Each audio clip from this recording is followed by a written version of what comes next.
everybody, and welcome to the Paranormal Portal. I'm your host, Brent Thomas. Thank you so much for being here, everybody. Welcome to the show. Big round of applause to all of you for being here with us. Because if it was just us, we'd just be kind of silly sitting here all by ourselves. But welcome, and I hope you're having a great week. It is Wednesday, hump day.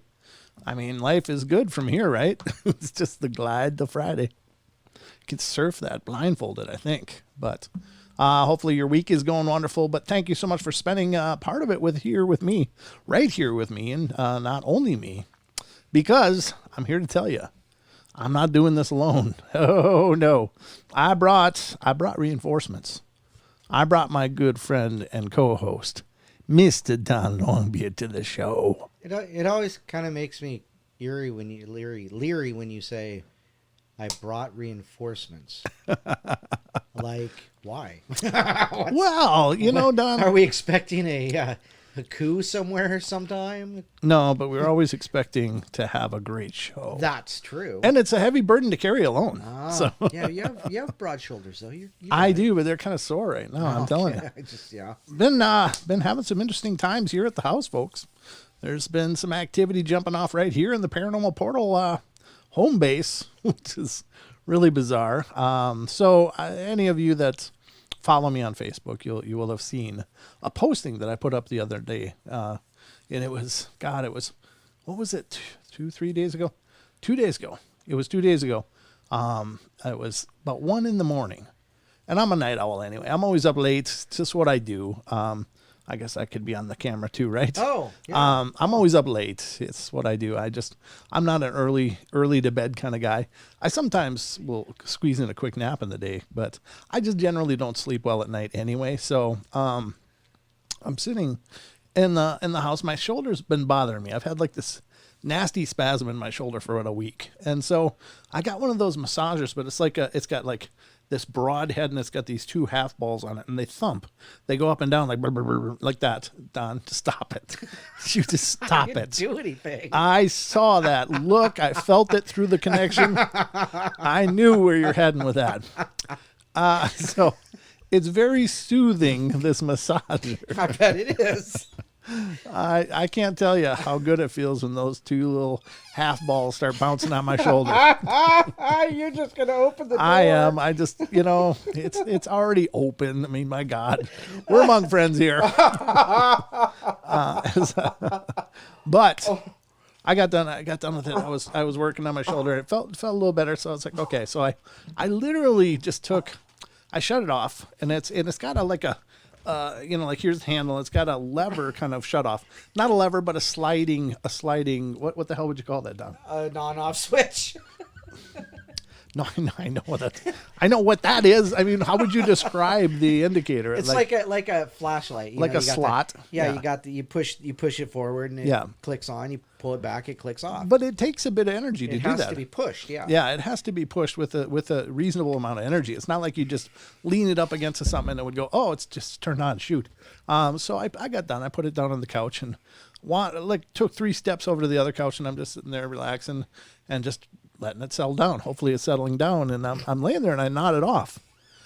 Well, these two little half balls start bouncing again.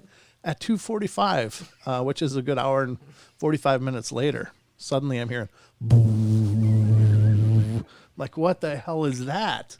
I've never heard this sound before. I'm not sure what the hell I'm looking for, but I'm looking around the room, and I'm literally went from sleep to what the hell is that mode. So there's like no transition there. So I'm already looking around like, who am I? What's my motivation here? And so I'm hearing this noise, and I zero in on it on the other couch. It's like, oh my God, my massager turned on. So I get up. I'm looking at my phone, like, what time is it? That's when I saw what time it was. Went over, and sure enough, it's on. It's in the on position. It's sitting on the cushion going. I'm like, oh God. So that was a little creepy. So I just sounded 2 half balls.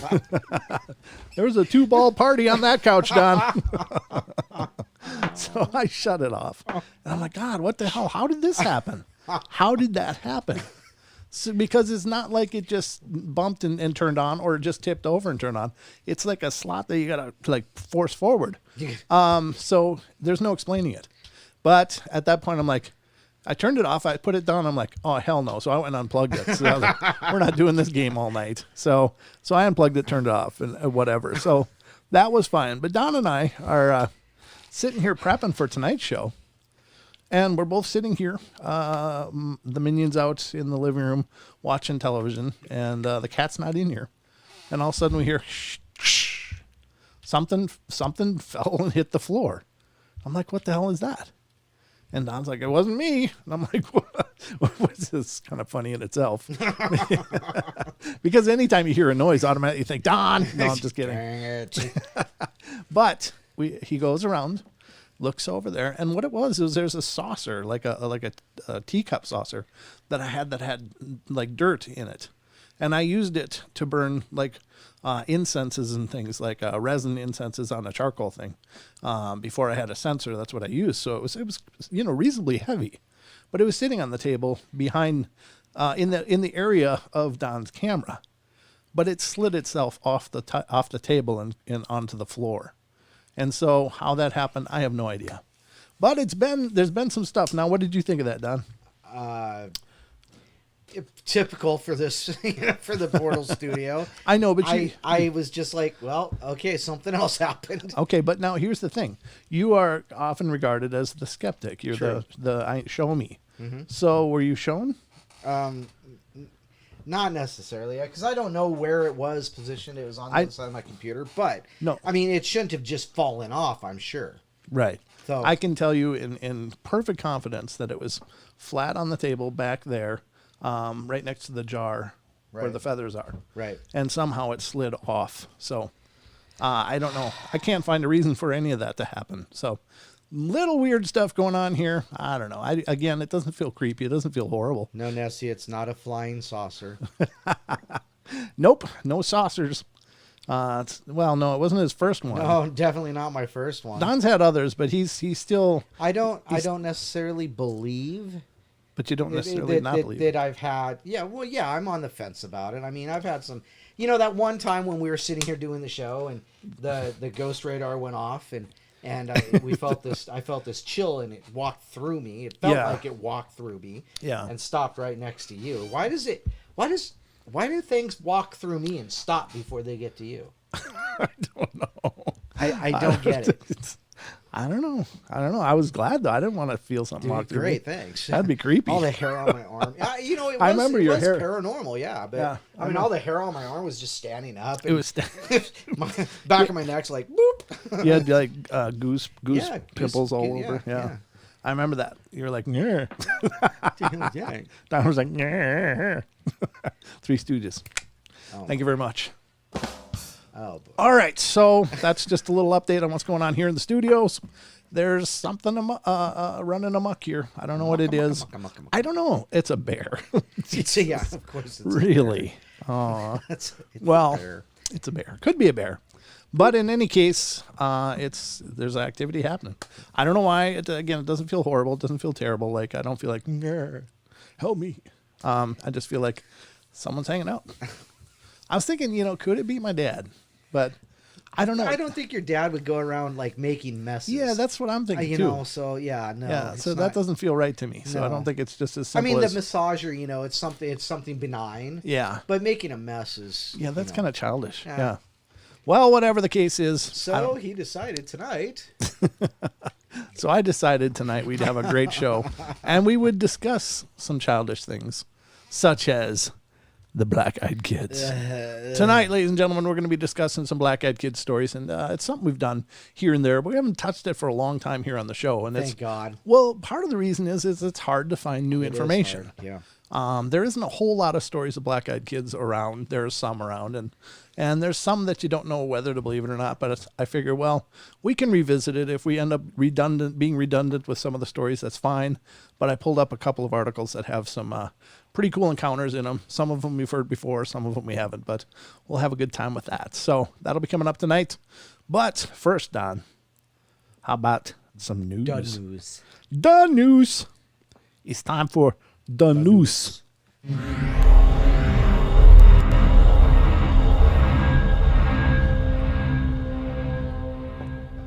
All righty. Welcome to the Paranormal Portal News Desk. It's just me still, but I love having the illusion of more. Oh, boy. It's the illusion of a lot more going on here, Don. So I got some news articles pulled up for you, and I hope you'll enjoy them. And the nice thing is Don's joining me here at the news desk, too. So, yeah, I bring him along with me. Just kicking and screaming. Yeah, well. Burning an effigy. Burning, we got the Wicker Man burning over there. Kind of look like a Wicker Man with that whole... Damn it. All right, there you are. Let's get to the news, folks. I got some articles pulled up for you tonight. I hope they're good. I think they're, the first one I want to pull up for you, first of all, I don't think it's real. But it's kind of so bad that I had to put it up. Be reported on. It just doesn't come across, and I don't know any of the backstory, but just looking at the image they provided here, it's like, are you serious? But here you go. This is an article from unexplainedmysteries.com, and it's woman captures small humanoid on camera. Oh my! And there it is, folks. There's the small humanoid. What exactly is this thing? Action figure, 3D printing, maybe. I don't know. I don't. It's very two-dimensional. It is, and it's also very static. It's like doesn't really have any fluidity to it. It's just, it's not like it's in a hurry. It's like perfectly upright. It's got a great shadow though. I think that shadow is rather sexy. Well, right. So I think it was could have been there in the photo. Yeah, but what is that there in the photo? Exactly. I don't know. And the curious thing is there's this convenient stick that's right there along where the feet touch the ground, and that would be a great way to conceal some kind of a base. Yeah. To break it up so that you wouldn't see the base or something that maybe it doesn't go right to the ground. That's actually a good yeah. Point. So that's what I'm getting on it. But let's read the story. Again, it could be legit, and I'm just being really cynical. But it just doesn't come across as something the living to me. It says, the following story and photograph were sent to us today by email. Could this be evidence of some kind of strange creature? A trick of the light? Well, I don't think that. Or is the whole thing a clever hoax? You decide. It's not even very clever. Come on, let's give it the credit it's not due. It was my birthday recently, and as a gift, I received a new smartphone. Oh, wow. Happy birthday. Yeah, it's about time somebody got a clear picture of something with a smartphone. Yeah, it's not a potato picture. That's good.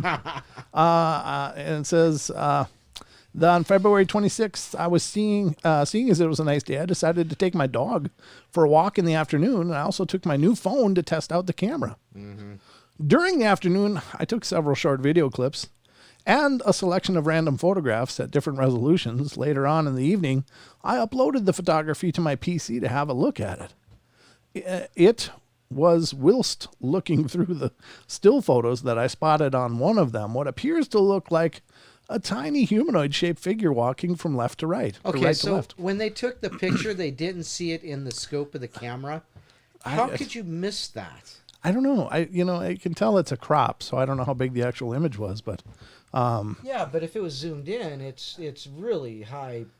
Yeah, it's high definition. Well, it's a brand new phone, so probably got some pixels to work with. Yeah, because something like that walked in front of somebody and snapped a picture and didn't notice it at first. Right. It says, now I'm not saying that the object is a tiny living and breathing being of some kind, but looking at the enlargements of the object, one can clearly see what does resemble a bipedal creature of some kind. A head, eye, body, and arms, legs, hands, and feet can be clearly seen. Whatever the mysterious object is, it's definitely something as it's reflecting sunlight and also cast shadow on the ground. What do you mean reflecting it? I don't see that it's reflecting. I think this is just a light path. Wow. But anyway, whatever. I think it's just smoking some good stuff. Let's see. It's reflecting light and casts a shadow on the ground. It doesn't look like a squirrel, rat, bird, or any other kind of animal that I have ever seen before. Oh, my God. Really? It definitely is a strange-looking object. I suppose it could be something of nothing. Something very ordinary, like a scrap of rubbish captured at a strange angle, trick of the light. I don't think so. Making it look extraordinary. I'm no photographic expert, so I really don't know. All I can say is what it looks like to me. Anyway, thought it was interesting and thought I would send it to you to see what you made of it. I'm going to send the photo to several experts and researchers for analysis and see what they make of it. The first photo was taken at a full resolution of 12 megapixel camera set to fully automatic, no zoom used, taken Friday afternoon at 16:05 p.m. Weather was dry, mild, and sunny. The photo was taken in between entrance to Victoria Park and the now demolished healthcare center on Crowley Hill Lane, St. Helens, Merseyside. Many thanks, Melissa Brown. I give her credit that she did apparently use a name and everything. Melissa Brown, St. Helens resident. Oh, so there it is. Well, okay. Well, that makes it a little more believable just because it is pretty small. But what's that lane in the middle of the lane? What oh my that? God! That what is that? That could be the spaceship. Oh my gosh! It must be.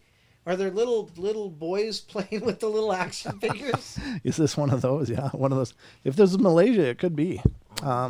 That's, I don't know. It is a little more right sized for this kind of a capture. It still has this nonchalant walk to it, though. Yeah.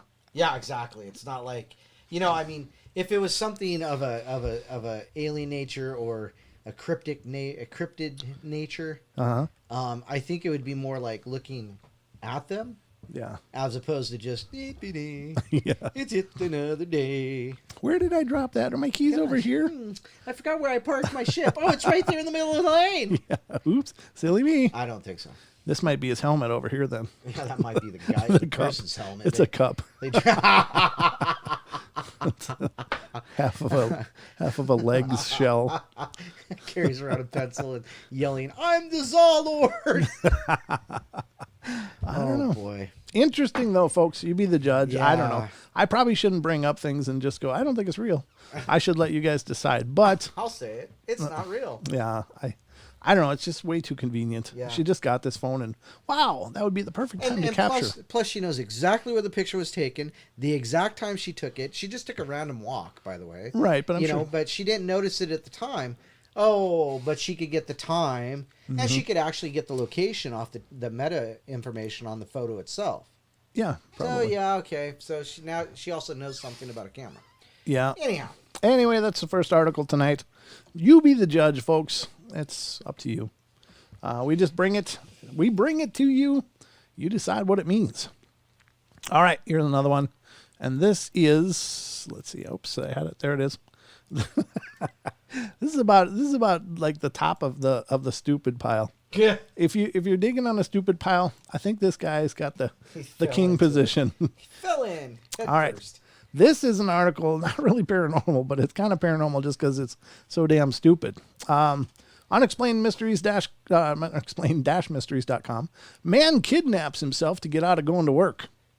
He took a picture of himself being kidnapped. Wow. But I'll be in tomorrow. Not going to make it in today, but I'll be in tomorrow. I'm calling in kidnapped. Here's a picture of me. 19-year-old man from Arizona recently came up with a completely ridiculous plan to get the day off of work. Wow. Usually when someone decides they really can't be bothered going to work, they'll simply phone in and be sick. But for one Coolidge resident earlier this month, that just wasn't going to cut it. So desperate was he to get the day off of work that he decided to fake his own kidnapping. Yeah, because a kidnapper is going to take a picture of you being kidnapped and send it to your boss. Look, FBI, I've got a note from my mom. It's okay. So 19-year-old Brandon Souls was found and rescued by police later that same day. You think? Lying at the side of the road with his hands tied behind his back and a crumpled bandana shoved in his mouth. He told officers he'd been hit over the head by two masked men driven to the spot next to the highway and unceremoniously dumped at the roadside. An investigation quickly revealed that this was false. You think? There had been no kidnapping, and when confronted about it, Souls didn't take long to fess up. He'd fabricated the whole thing. First, the subject informed the police that two masked men kidnapped him, struck him in the head, and took him to a vehicle before leaving him in the area where he was found, the police report wrote. Coolidge investigators conducted a thorough investigation, and evidence was found that his story was made up and there was no kidnapping or assault. He was quickly arrested and charged with filing a false police report. Hope you enjoy that day off. You're going to get a few more. No doubt. He won't have to go to work anymore either, as his employer fired him as soon as they found You out. think? Oh no! You know, this is paranormal because it's filed under the. Can you believe this crap? Here's the video. All right, let's get to tonight's big talker. Let's We've all had make those him days where you don't famous. want to go to work at all. But have you ever seriously considered faking your own kidnapping? Yeah, just a bizarre story tonight out of Coolidge involving an elaborate plot, a police investigation, and now a confession. ABC 15's Ashley Paredes in Coolidge tonight, walking us through the entire thing. A person was driving down this dirt road. They looked on the ground and found a man with his hands bound and a bandana in his mouth. Although frightening, it is not what it seems. This is how 19-year-old Brandon Souls was found February 10th, roughed up and helpless, telling Coolidge police he was kidnapped, when in actuality, he did this to himself. He informed us that he at first stuffed the bandana in his mouth, and afterwards he took off his own belt and bound his hands with his own belt and scooted out, laid on the ground and scooted out near the side of the road where somebody could see him and waited. And his plan worked, or at least he thought it would. He informed us that he was hit in the head and stuffed in a car in front of his home. And this occurred a little after 7 o'clock in the morning. But when we located video surveillance of in front of his home, we were able to see no such thing. Brandon explaining the so-called kidnapping was over a large amount of money that his father had hid somewhere around town. That elaborate story all made up, along with a slew of text message evidence he claimed to have. Coolidge Police Department detectives brought him in on the 17th of February, and we questioned him. After we showed him all the information, he admitted that he fabricated the story because he didn't want to go to work. Something Brandon won't have to worry about anymore. Police saying he was fired from his job at the tire factory in Coolidge. Instead, he had to report to jail, where he was charged with reporting false information. And already, we're told, pleading guilty to the crime. Yeah, you think? It was very important that we put out that media release to let people know that our community is still safe. There's not two masked men running about. Yes. Good point. People. Yeah. On top of the fear, it was also a waste of resources. Police, fire, EMS, as well as the hospital that treated his self-inflicted wounds. Ashley Paredes, ABC 15, Arizona. Wow. So there you have it, folks. Fifi says, I wonder if he's single because he sounds amazing. Oh, he's a keeper. Big Red, DJ Big Red says, why not call in sick? I don't know. Yeah, why not just say you're not feeling well? I'm going to stay home. I think I'm going to be kidnapped today. I won't make it in. That's so funny. That's so twisted and stupid. Yeah, video surveillance outside his house. It was probably his own damn ring cam. Yeah, I know. Like, or the neighbors. The neighbors' ring walking cam. down the street. Yeah, I'm fine. It was that gal with the camera that took the picture of the little alien. Yeah, I was like, I know. Here, this is what he Hey, I did. got a new cell phone. Yeah, like now I she's believe you everywhere. too. Yeah, exactly. I would have gotten away from it. I would have gotten away from it. With it. I would have gotten away with it if it wasn't for that silly woman and her new cam phone. Yeah, so bad. So was that punchline as it worked out. But I tried. I tried spitting that thing out 3 times. Folks. That wasn't going to get any better no matter what I did. Rachel, is that from experience? She says, sorry, I can't make that date. I was kidnapped. Did you use that line? Yeah. Oh, you Ladies, terrible lison person. up. You don't need headaches anymore. You don't need headaches. Just send random pictures of a person of you being kidnapped. Yeah, just ain't gonna make it. Sorry. Sorry, turns out I was kidnapped. Buy me dinner or else I won't let her go. You can end up getting several days away if you do that. What a knucklehead. Wow. That his family must be so proud. Oh gosh. They must be so proud of him, Don. So what's Jimmy up to? Well, other than faking his own kidnapping, He's doing time because he's a dumbass. I could do it.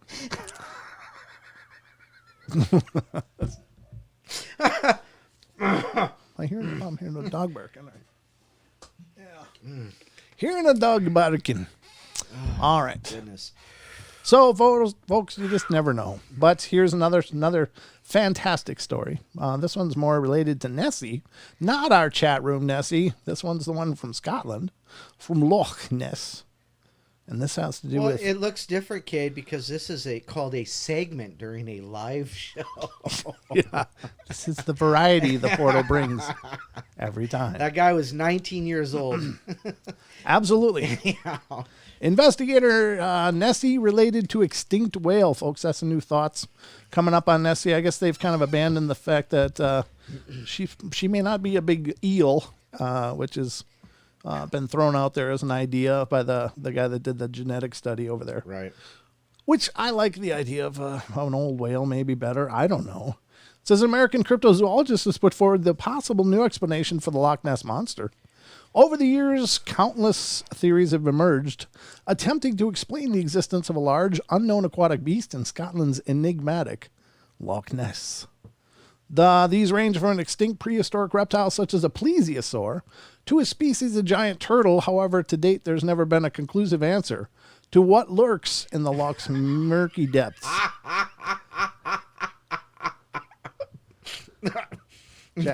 Chat with him? Nessie says, great, now they're calling me a whale.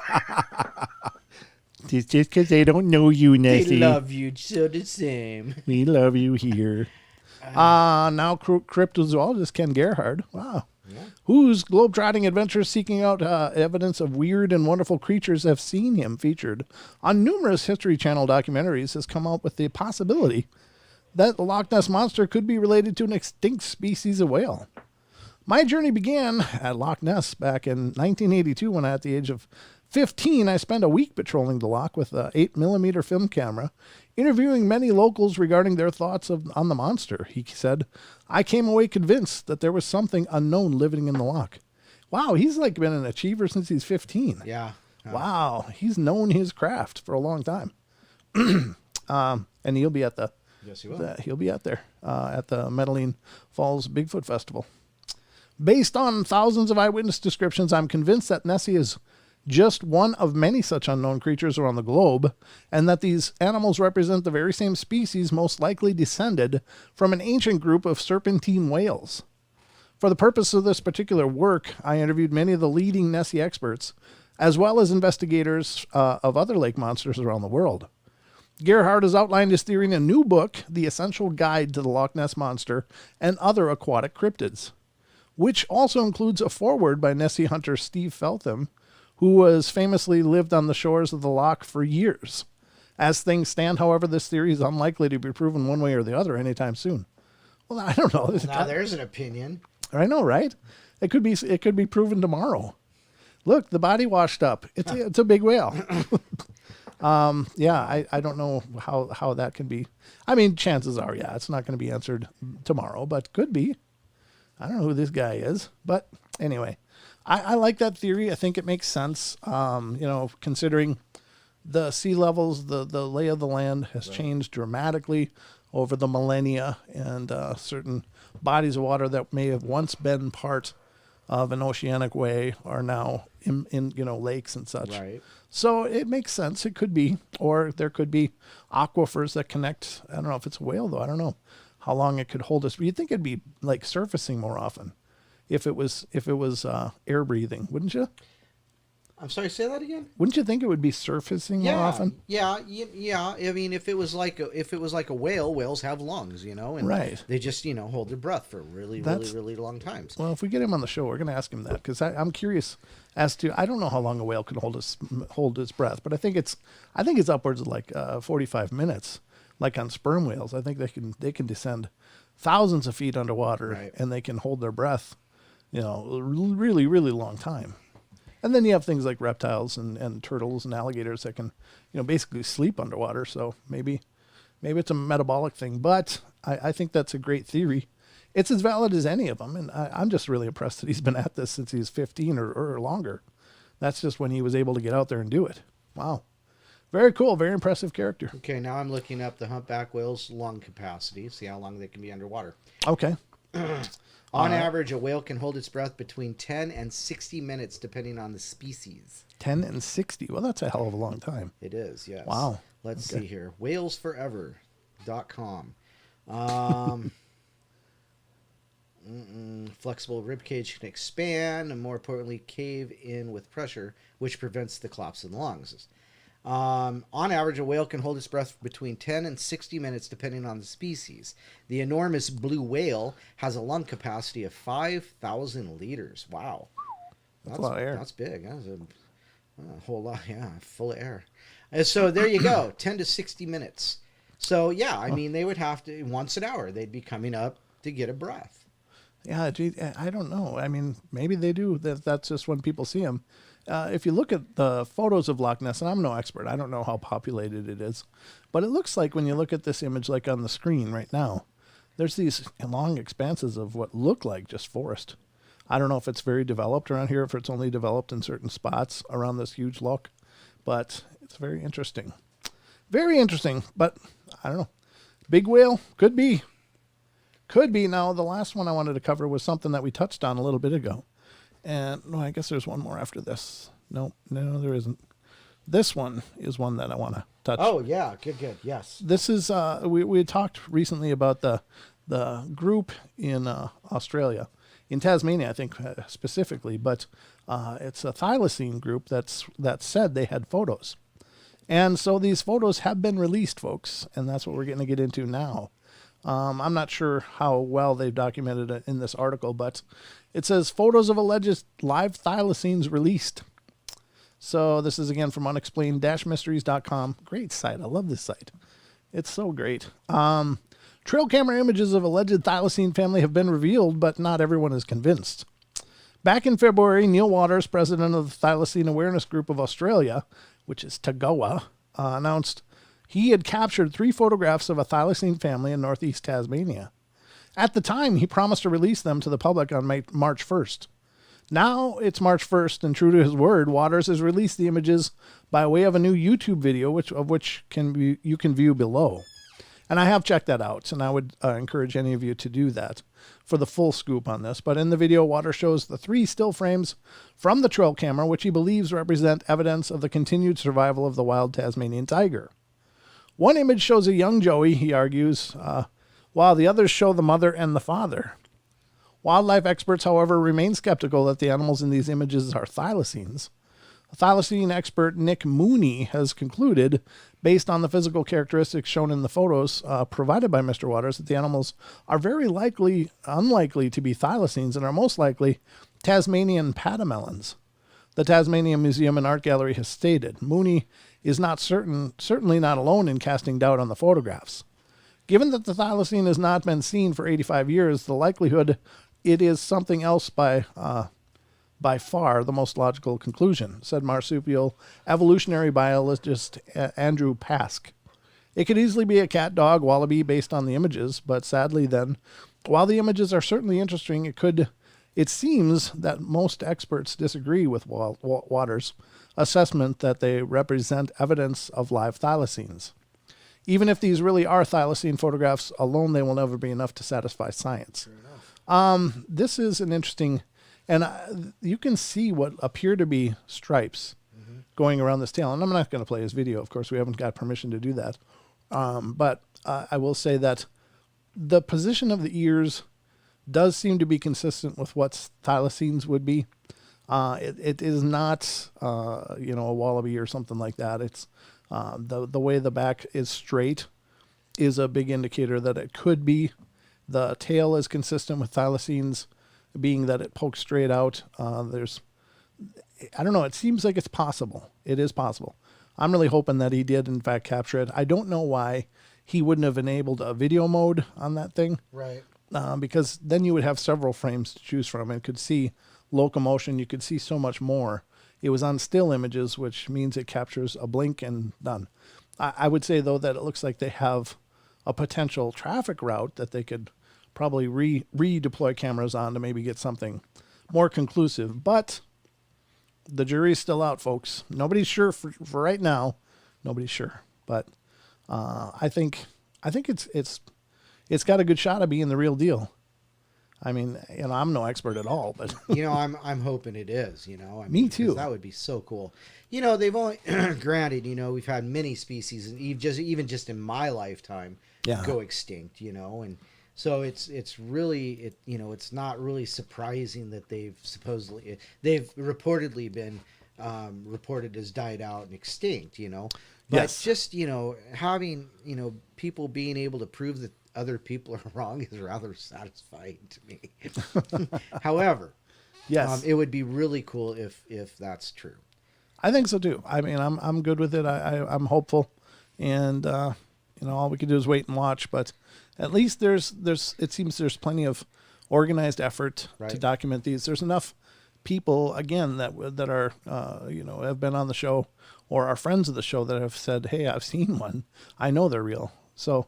I think it's worth more research for sure. But anyway, that's the news, folks. Let's get back to the regularly scheduled program.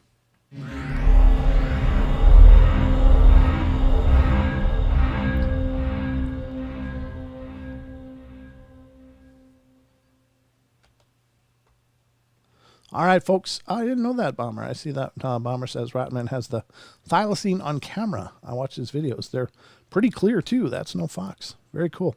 I'll have to check that out. I have not seen that personally, and I haven't seen it either, yeah. I didn't know that he had... if he says you pronounce species correctly, emphasis on the S. Species. All right, Mr. Moya. Good to see you, brother. Welcome to the show. All right, we got a lot of things coming up next. Take it away, Don. Take it away. I love doing that. Did you read that story about the tree they cut down, so I don't know if they cut it down or not, but it's somewhere in California, and they've dated it back before, or they read the rings in it. They did their testing and things like this, and they found out that it went through a magnetic shift like 43,000 years ago. Mm-hmm. Did you read that? I didn't get a chance to read all of it. I didn't. I saw mention of it, but I didn't read it, so right, yeah. I didn't actually see. I'd have to read that. But, we were talking about magnetic shifts like a couple weeks ago and the potential disasters it offers. But it said something interesting. Somebody was telling me about it, and so I'm getting this secondhand instead of reading it. Somebody told me things, But it was reported that they think that during the shift, this magnetic shift that they found, according to the rings in the thing, that there was enough radiation that it drove the people at the time underground. And they said during that time frame, that 43,000 years, and it lasted, this polar shift lasted like 800 years. Oh, and Jesus. So ochre cave drawings went up during this time. Thanks. So the idea that people went underground to survive it. I guess that explains why all those deep underground military bases are going up. Yeah, no doubt. Right. But it just talks about how during that time certain things happened, like civilizations went underground, and there was more cave drawings dating back to that period than ever before. So it was just interesting. So there you go. That is pretty cool. I had a bad experience with that, listening to somebody's opinion on something and then using it like it was my own. Well, No. I'm saying I think I know what you're talking about too. No, well, maybe, but anyhow, this is what the person that read the story was telling me. So no, what I'm talking about is there was a friend of mine. He was being a smartass, and I didn't even know it. But he was reading a book, and it was "No One Gets Out of Here Alive." It's the story of Jim Morrison. Oh, okay. I was like, oh, what happens? He goes, yeah, dude, he goes crazy, and he totally kidnaps a bunch of people in a building, and then he's like, no one gets out alive. So I was like, oh, wow, that's how it ended for him? I didn't know. I was an idiot. So... No, he did go crazy though. Yeah, no, I know, but he didn't go like homicidal crazy. No. And so I'm walking around talking to people about this book I have no idea about and just looking like a knob. And somebody finally said, "That's not what happened, dude." I'm like, derp. No. He went crazy in France and died in France. So. Yeah. No, I saw the movie. That's as good as I got. But yeah, I was a knucklehead for believing that, and I'm sure he thought it was hilarious. That's why we always say, do your research. Do your own research, folks. That's for sure. But no, I think it'd be a good thing to cover on the show. The whole rings and the magnetic shift. I'm disheartened to think it could last 800 years though. Yeah, that's it's like, how are you going to work that one out? Yeah, exactly. Well, that's like we mentioned just a couple weeks ago. I think it was during the same time we talked about the solar.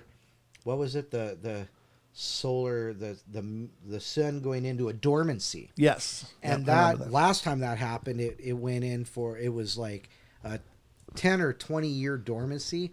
And that was like in the 1800s. That was like, yes. I don't remember if it was before or after our Civil War, but so it'd be like before 1860s or after 1860s. Like, but apparently it was like for 15 to 20 years. Good Lord. And, the average temperature dropped. As a matter of fact, I remember somebody was the person that was telling me about this tree said that average temperatures at that time dropped 5°C, which is extremely a big drop on average. How much is the C? It's like 2. Okay, so 5°C. Let me We're Googling it. Google off. 5°C is 41. Okay, so 5°C is 41 degrees. Oh, Jesus. So a drop of 5°C. So it's supposed to be 80. It'd now be 40. Yeah. Oh, that'd suck. Oh, my God. No, hell no. That I don't even like talking about this stuff because it's like, it doesn't matter what you do. You can eat healthy. You can do the exercise, but something's going to screw with you. Yeah, nobody gets out of this thing alive. Yeah, exactly. That's all you have to remember. Yeah, that's right. And today is Doom and Gloom Day on the portal.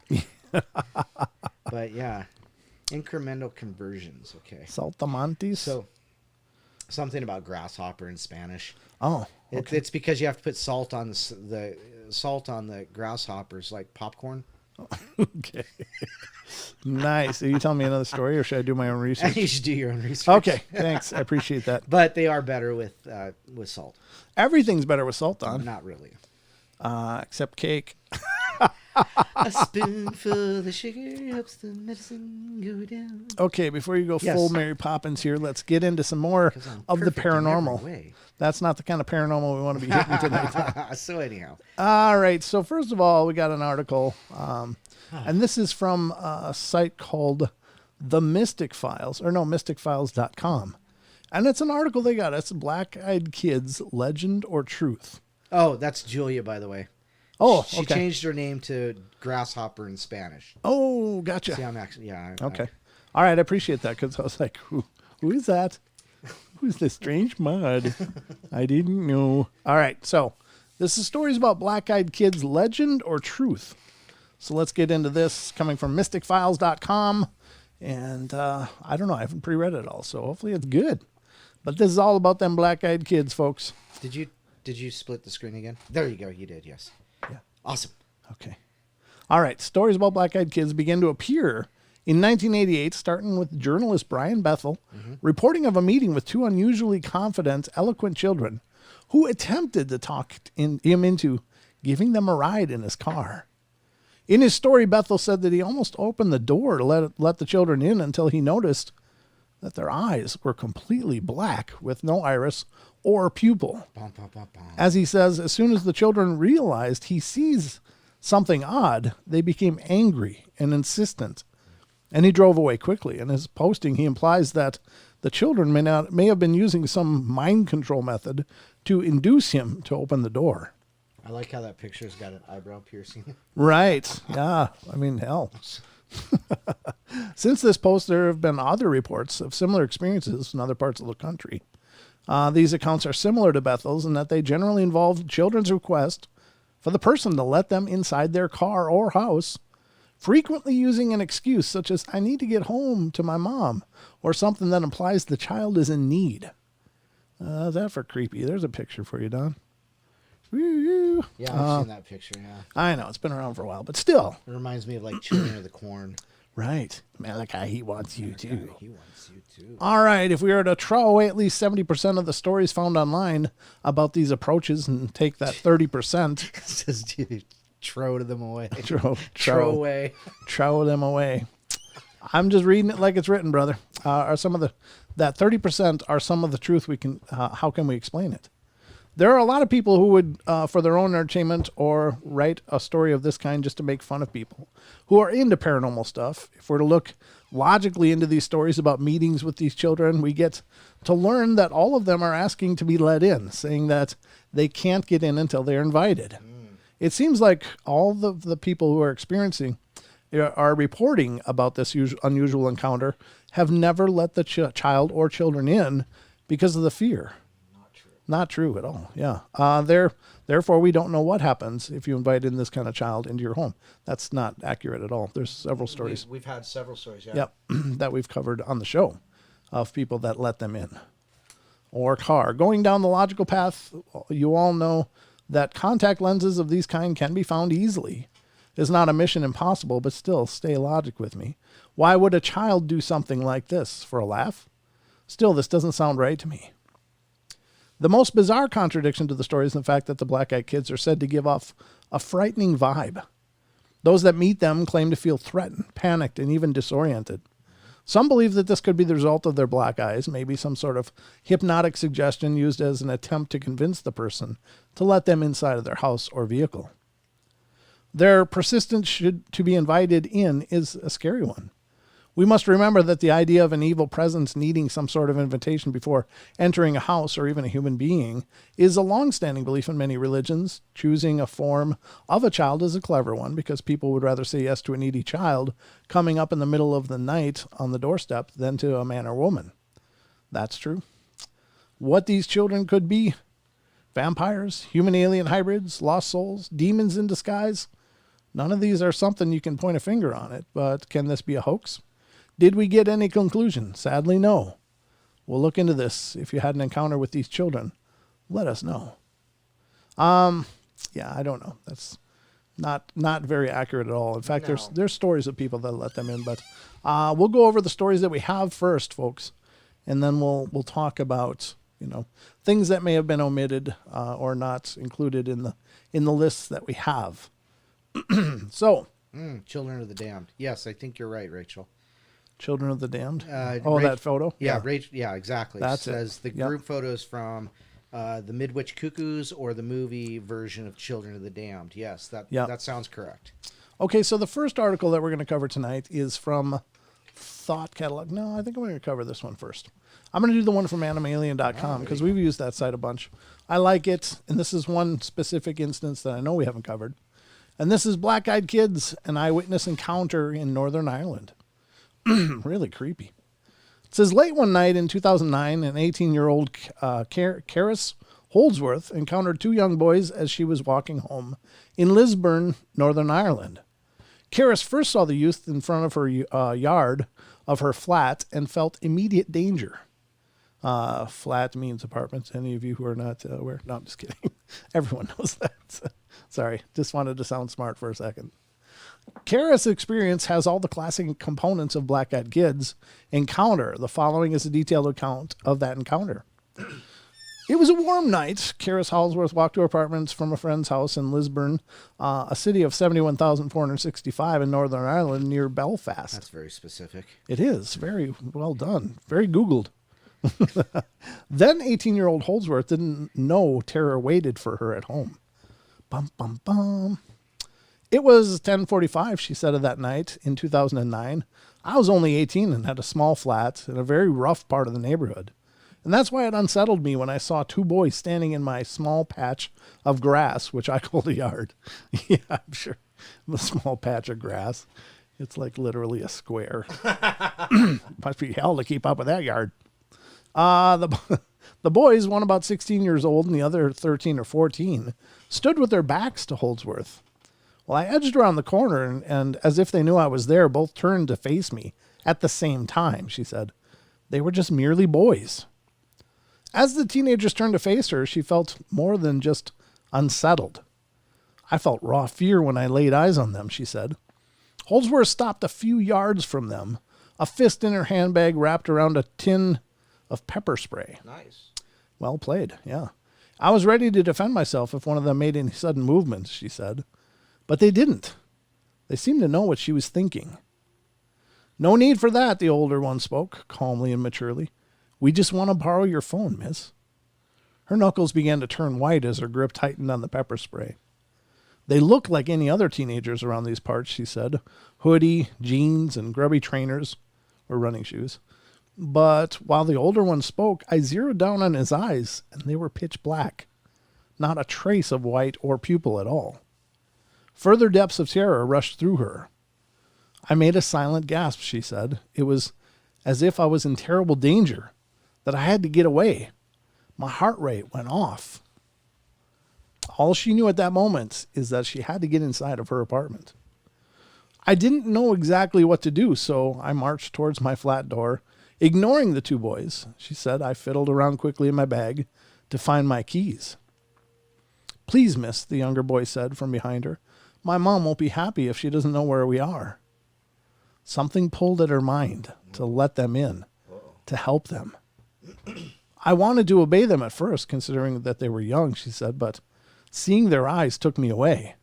I just had to get away from both of them, and I knew if I obeyed them, I was going to seriously regret it. Without a doubt. Yeah, no doubt. No, she stammered. I couldn't get my words out, she said. My hands hit the keys, and I swiftly opened my door and slid in. My heart was banging against my chest. Shaking, Holdsworth fixed a cup of coffee, sat on the sofa in her living room and turned on the television and tried to calm down. I didn't bother to check if they were still there in case I stared into those soulless eyes, she said. A knock sounded on her front door. Nice. Brett just about pooped himself there. Ooh, I puckered. I ignored it. It knocked again. Thanks. Might as well make this a theatrical experience after all. Let me get my coconuts. Yeah. Hey. I've got a lovely bunch of coconuts. Holdsworth said, I felt like I was in real danger. She stood and padded to the front door. I think that's walking. I'm not sure. I don't speak Irish. Everything was silent for 1 second or two, then three, and then knuckles on the other side of the door rapped. 3 loud knocks. It scared me, making me jump back a few steps, she said. I was grateful that my door was completely made of wood. I looked through the peephole and almost died. Wow. The boys' faces filled the peephole. Both of them staring at me with those pitch black eyes, she said. The horrid feeling of dread completely overwhelmed me. Miss, we won't hurt you, we promise, one of the boys said. Anger momentarily overwhelmed Holdsworth's fear, and she threw open the door, and the boys stood in the doorway, grinning at her. What do you want? She demanded. We want to use your phone, the older one said. No, she yelled. Just let us in to use your phone, he said. We won't hurt you. We have no weapons to hurt you with. Get away from my flat, she shouted, and then slammed the door in their faces. Nice. Good finish. Safely behind her solid wooden door, Holdsworth looked back through the peephole. The boys still stood there, but they were no longer smiling. The feel of utter terror and danger ran through me, she said. She went through her apartment and made sure every door, every window was locked, and then picked up the telephone. I called my friend to come around that it was an emergency. I needed her help. She said, calling a friend other than the police because I didn't want to draw attention to her apartment. Holdsworth's friend arrived 10 minutes later. When I opened the door, I couldn't help but hug her, Holdsworth said. She told me 2 boys were standing in my yard, but they left once she arrived. She said they made her feel in danger. Holdsworth has since moved to a different neighborhood, but the terror of the night of the black-eyed kids stays with her.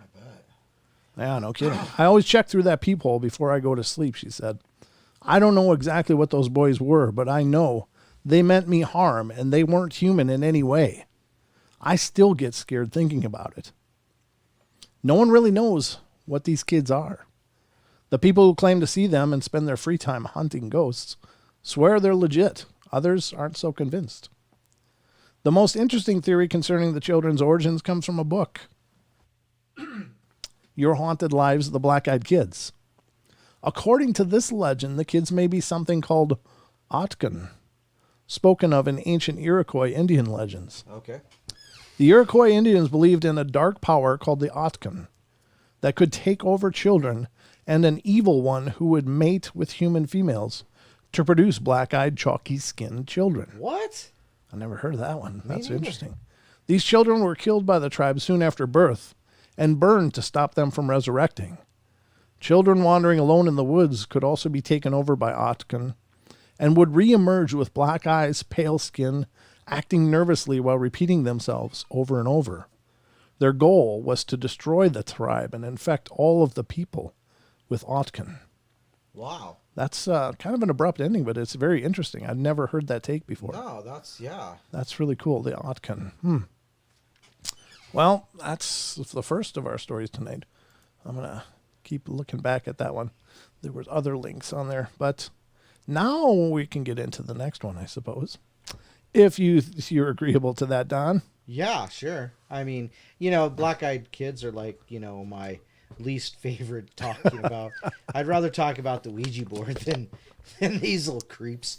You don't like them, Don? No. They're, and my son did that too. He says, Dad, one time I was listening to one of your guys' shows and it was about black-eyed kids.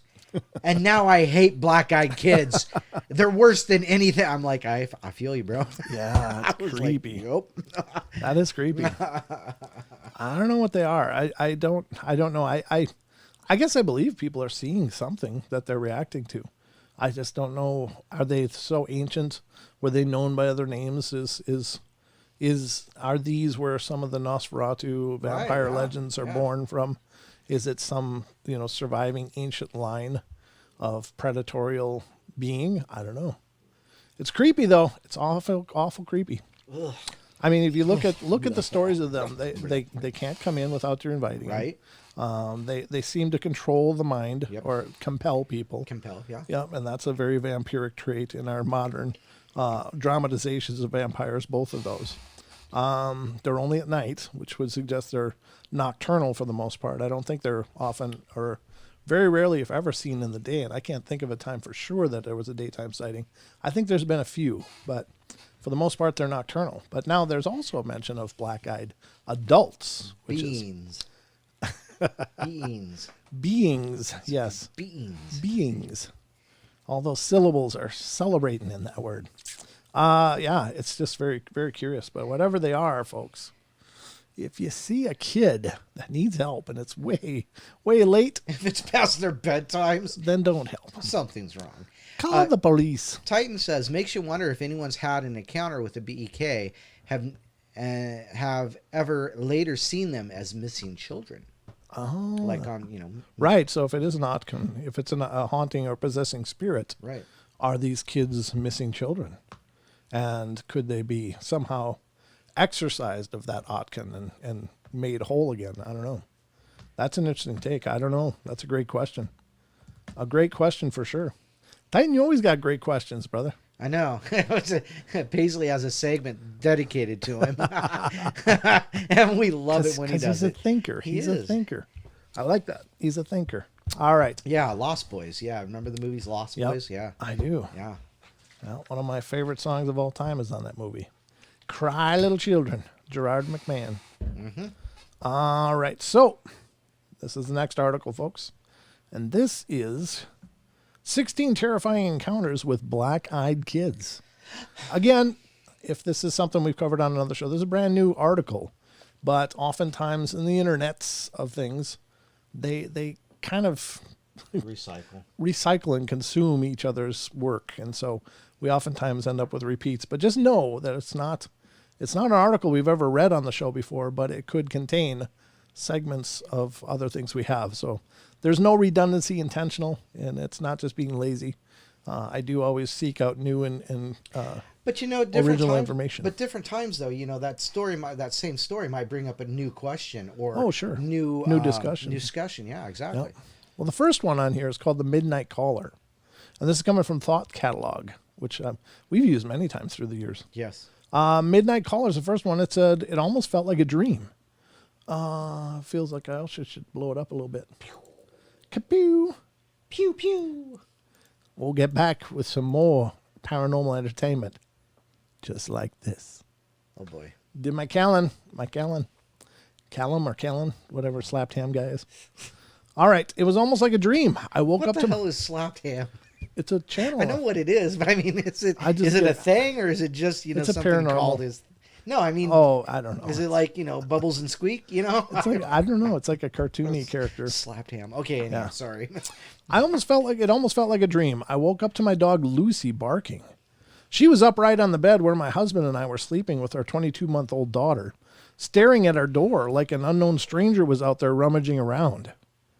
I thought she was just freaking out over a house noise. We'd only had her for 3 months and she was still a puppy. It could have been anything. Our roommate, a creak from the house, settling, awnings moving outside in the breeze. I wasn't too concerned initially. I decided the best bet would be to open the door and show her nothing was out there. Sounds a bit silly, but it's just what we do with our daughter when she gets scared, and I figured it should work with a puppy too. Excuse me. I opened the front door, and she raced to the front door, and she stood there snarling at the front door. It was an angry, violent growl, one I had never heard her make before. I looked groggily at her, and then I opened the baby gate blocking the doorway, planning to open the door and show her that everything was okay. The second my hand reached for the deadbolt, Lucy went wild. She started barking and jumping towards me, and when I touched the metal, she suddenly changed her temper. She whimpered, almost like she was afraid, and backing down. As her mannerisms changed, so did mine. I wasn't calm anymore. My heart was racing and sinking at the same time. I had been flooded with a mixture of fear and dread. I looked through the peephole, and I can't explain why I looked, but I did. Outside were 2 kids. One was just a smidgen shorter than me and didn't look much younger. I'm 21, and she looked to be 16 or 17. She was slender and pale. Her hair was a light shade of honey blonde, and she wore it long, about mid-back, with long, thin, blunt bangs on the front that covered most of her eyes. She wore jeans, a light wash that's popular right now, and a thin-looking, olive-colored pullover-style hoodie. She held the hand of a small girl who looked to be around 3 or 4 in the same style jeans and a button-down ivory cardigan. The smaller one looked at the floor shyly, but had the same shade of the hair tied back in a ponytail, and she held a stuffed toy under her free arm. And it was identical to the one my daughter has, or as was their style of dress. Had it not been for the feeling of overwhelming dread and fear, I probably would have asked these children in and given them some tea or hot chocolate to get them out of the bitter cold. But something about them just seemed off. At this point, I hadn't made any noise. I hadn't shushed the dog or grumbled nothing. I hadn't turned on any lights. These kids had no indicators that I was at the door. The older one spoke. She had a voice that was mature, confident and strong, and accentless. She held her head tilted downward, and I couldn't see her eyes, and she said, "We have to use your phone." I stood frozen in fear. How did she know I was there? She raised her head to face me directly, and it was then that I saw her eyes. There was a reason I couldn't see them through her bangs before. They were black, or midnight blue, or dark purple. They were otherworldly. She said, "Our mother is worried." As someone who has always been interested in creepy stories, I knew what she was the second she looked at me through the door. I've never been one to believe in these things as a staunch atheist and skeptic when it comes to the paranormal. I'd written off many a ghost story from friends and family members eager to tell a tale. I didn't believe it. Still, I couldn't rationalize my way out of this. I was standing with nothing but a thin wooden door between me and a black-eyed kids. There was no questioning what was right in front of me. I did not answer her. Slowly and silently, I backed away from the door. Lucy was still cowering at my ankles. She kept talking, "Just let us in to use your phone." I took another step back, and with that step, the tone changed. At first, she seemed polite. When I took that second step back, she became commanding, almost hostile. We're not going to hurt you. If we wanted to do that, we would have broken in. I'll ask again, may we come in and use your phone? Lucy snarled at the door, and I inched backward, though something inside of me seemed to be slowly pulling me back towards the door. It wasn't a physical pulling so much as a subconscious need to get back and let them in. I got to my room, covered up the window, locked the door, and sat there in the dim light of the nightlight. I heard her call me back to the door once more, and then it was quiet. I did not go back to sleep that night, and I haven't slept right since. I know from reading about them that black-eyed kids can't just come in without permission. I know they haven't hurt anyone, but I still fear I'll be the exception. When I told my husband, he said it was just a dream. He keeps telling me to forget it, but this lingering feeling of sadness, this dread when the house is silent at night, this fear of a knock at the door, this tells me otherwise. Yikes. Not good. But good reaction. Yeah, that's the thing. It's that instinctual, no, something's wrong. Go the hell away. Yeah, but still that they have to fight their own compulsion. Right. Yeah. That is pretty powerful stuff, man. So this allegedly could be a photo of a black-eyed kid. A real-life example of a black-eyed kid. Black-eyed kids are almost always described in the same way. Children between the ages of 6 to 16, pale skin, completely black eyes, and an out-of-date strange clothing. Not necessarily. The last one was... Yeah. While the black eyes make them look strange, what generally frightens people isn't their appearance, but the sudden presence of an overwhelming feeling of terror that accompanies the children. I don't know. I don't There's know no how that's background supposed on to be this. Authentic, yeah. There's no background information, and it's pretty well lit for I just happened to take this photo. Right. And what the hell? I mean, is this like somebody's backyard? I And there's don't know. just a few trees? Yeah. You know, there's nothing. Joey, here, let's paint your eyes black. Put on those shorts and go over there and stand ominously with your arms straight at your side and just stare. And I'll take a picture and we'll post it on the internet. Yeah. Nah. No. This seems staged. Yeah, this Because one. that's rather well lit, like you said. I know. All these disparate trees in the background are lit, and so is that whole ground there. That's not just a flash. That's like a police spotlight on it. Yeah, exactly. Hold on, let me light you up. That's a pretty good umbrella light there. All right, this one's the bus encounter. I was riding the bus back home after work, and it was about 1 a.m. I'm a security guard, often work odd hours, so I'm sitting there, and this guy gets on, sits across from me. He was wearing a suit, had a briefcase, regular-looking guy in his 20s. What struck me about him at first was that he was chewing a cigar, not smoking it. You can't smoke on the bus, so I was just looking at him while he stared out the window and chewed his cigar. All of a sudden, he turned and looked at me. His eyes were pitch black, just as you described. My heart started beating like a mad rush. I'll just go with rush. Samuel Jackson. Samuel L. Jackson, yeah. And I felt my gorge rising.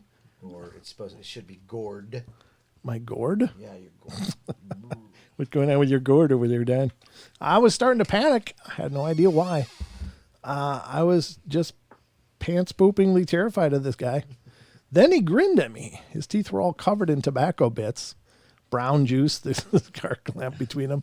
I almost screamed, but instead, I had the presence of mind to just get up and take the seat right behind the driver. I calmed down a bit after that, but I kept an eye on that guy. He ended up chatting with some girl that got on, and then they just were still talking when I got off. I later convinced myself he was just trolling me, having fun with a pair of contacts. Now I wonder. Yeah, there's been stories that we've covered as well that seem to sound a lot like some kind of possession. But there was an attorney she was a court reporter, the lady was a court reporter, and she was doing court reporting over some cases. In came this attorney who was just very well dressed and very impeccable speech, very handsome.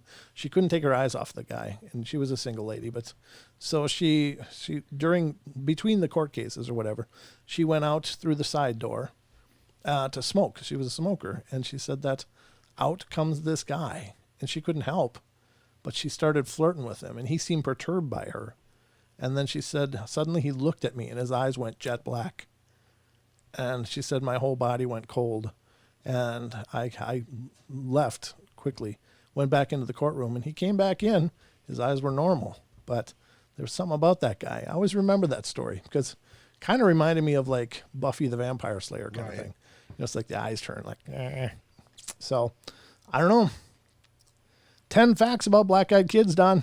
Yeah, let's find out if we agree. Black-eyed kids will look like normal human children between the ages of 6 and 16, but with pale skin and completely black eyes. So far, so good, right? Yep. Additionally, people who have been in close proximity to black-eyed kids report a feeling of unease that washed over them. While nothing about the children's appearance, aside from the eyes, genuinely frightened the people, they still reported feelings ranging from anxiety to terror with their presence. Yes. That's accurate, right? Some people tend to also report seeing black-eyed kids that have talons for feet or other demonic attributes. I've never heard that before. Me neither. But most sightings are of seemingly normal children. Wow. I haven't heard that. Yeah, I've never heard the talons part of it, but it makes them sound kind of like harpies, doesn't it? Yes.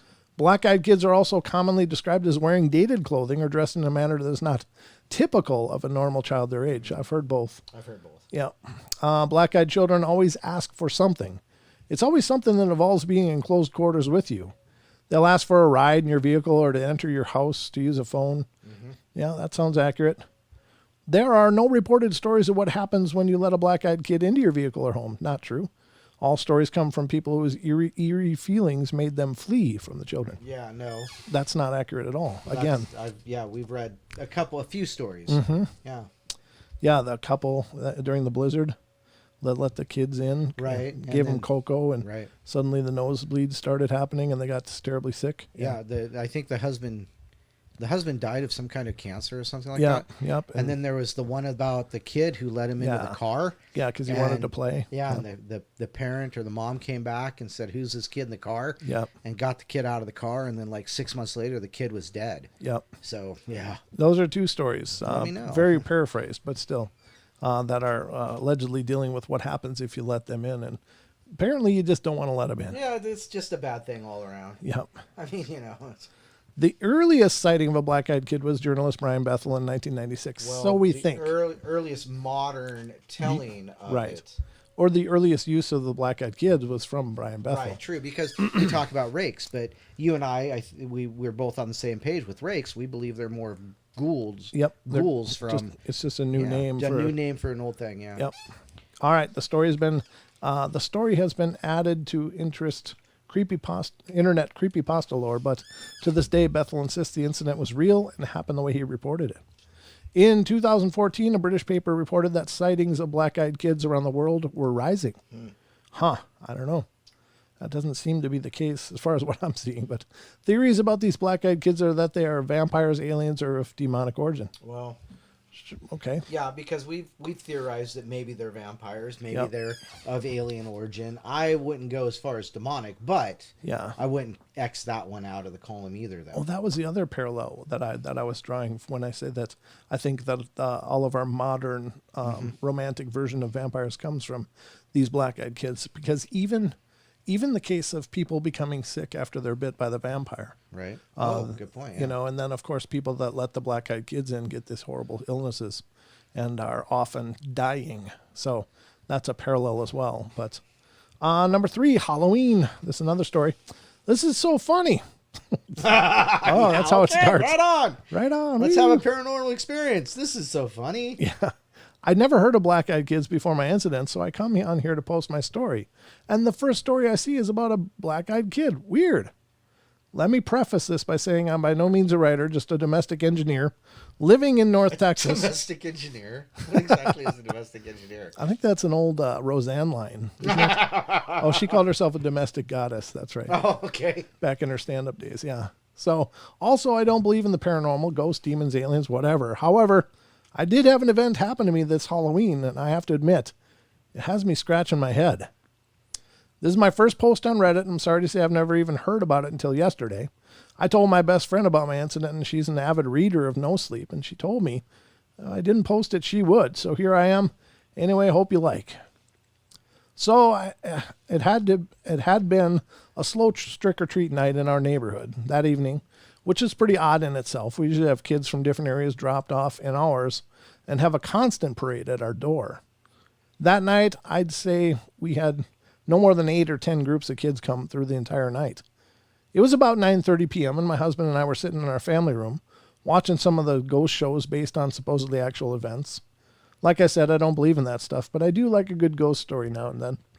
And it was Halloween after all. We hadn't had any activity at the door in over an hour, and it was getting late, so we decided to turn out the porch light and let our dog Chloe out of her crate. Chloe's an American bulldog and is really docile. We only put her in the crate because we're afraid she'd try and get out to play with all the kids and didn't want to have to chase after her down the street. Also, we didn't want her to scare any of the kids because she would look a little intimidating to younger kids. So I turned the outside light off, let Chloe out, and she followed me to the back couch, lay at my feet, and I was getting close to 10 p.m. when my husband decided he'd had enough fun for the night and was going to go upstairs, take a shower, and get ready for bed. After all, it was Thursday. He still had to get up early the next day. My teenage son was out with his friends at a local haunted house and wasn't expected back for another hour or so, so that left me alone on the couch with Chloe. Now, just because I don't believe doesn't mean these shows don't freak me out a bit. And being alone watching, I'd have to say I was kind of on edge, as it were. It wasn't long after I heard the upstairs water for the shower turn on, and then there came a light knock, knock, knock on the front door. My initial reaction was, what the hell, really? It's almost 10, go home.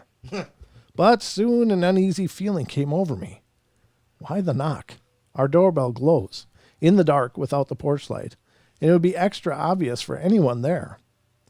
I paused. I couldn't really just ignore it. Our front door was a big beveled glass panel, and everybody right at the door could see in, enough to see that someone was in the family room watching television. It would be pretty rude for me to just sit there and not answer it. Knock, knock, knock, again from the door. I glanced at Chloe. She was gone. My gaze followed her usual path to the front door, expecting her to be on her way there, as she normally does. Nothing. She wasn't there. Wow. I stood around and looked around the room better and found her, crouching by the back door like she was wanting out. However, she never asked to go out like that. She always comes and licks my hand, puts her head on my knee. This is totally out of character for her, and I have to say, heightened my anxiety. Chloe, crate, I said. She just turned back to look at me like, hell no, lady, I ain't moving. Smart dog. Yeah, I yelled up to my husband, but he was already in the shower. I knew there was no chance of him hearing me. Knock, knock, knock.